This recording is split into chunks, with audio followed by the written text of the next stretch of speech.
Alright. So, kalau sakit belakang biasa, biasanya dia akan sembuh sendirinya dalam masa seminggu atau 2 minggu. Dan sakit belakang dia fokus kepada belakang sahaja, dia tidak melarat ke atas ataupun ke bawah. Okey. Tapi kalau masalah sakit belakang ini kita kata teruk ataupun kritikal apabila ada 3 simptom ataupun kita panggil red flag lah. Benda yang kita kena take note. Yang pertama, kalau sakit belakang kita, dia melarat sehingga ke kaki. Dia melarat sakit tu sehingga ke peha, ke betis, ke tapak kaki.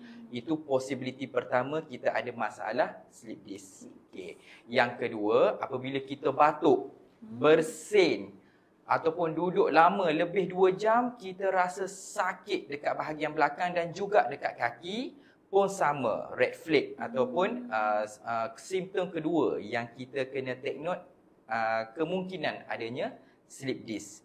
Dan yang ketiga, apabila kita jalan, berdiri, kita rasa cepat penat.